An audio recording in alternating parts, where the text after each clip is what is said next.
उत्तर भारत के बनारस में एक बार एक व्यापारी को शादी के कई वर्षों के बाद एक संतान हुई।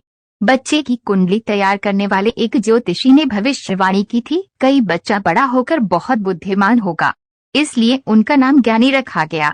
वाइज एक चतुर व्यवसायी के रूप में बड़ा हुआ और वेरीवाइज नामक एक अन्य बुद्धिमान व्यवसायी के साथ भागीदारी की। एक सप्ताह के अंत में वाइज और वेरीवाइज दोनों सामान बेचने के लिए ग्रामीण इलाकों में गए। भारी मुनाफा कमाकर वे बनारस लौट आए।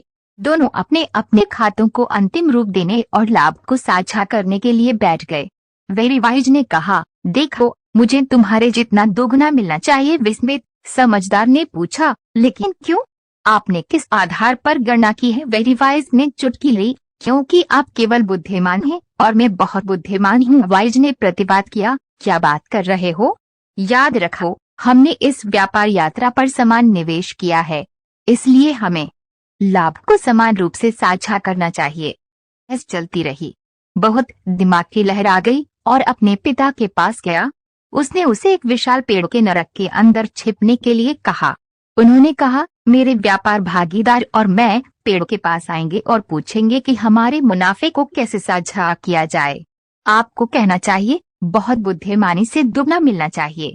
बहुत समझदार से मिले और कहा, अब और बहस न करें, हम पुराने पवित्र पेड़ के पास जाएंगे और पेड़ जो कुछ भी हमें सलाह देगा उसका पालन करेंगे।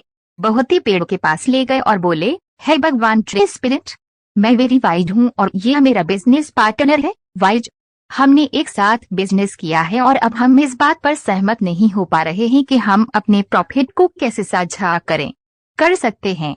आप हमें सलाह देते हैं। वेरीवाइज के पिता ने अपनी आवाज को छुपाया और कहा, बुद्धिमान को एक हिस्सा मिलना चाहिए, लेकिन वेरीवाइज को दोगुना हिस्सा मिलना चाहिए। समझदार ने एक चूहे को सूंघा और ये पता लगाने का फैसला किया कि क्या ये वास्तव में पेड़ के अंदर से बोल रही वृक्षात्मा थी। समझदार ने समझदार होकर किसी दिन पास में पड़े पेड़ के नरक में फेंक कर आग लगा दी। बहुत अच्छे के पिता घबरा गए। उसने खुद को नरक से पेड़ में फेंक दिया और धड़ाम से जमीन पर गिर गया।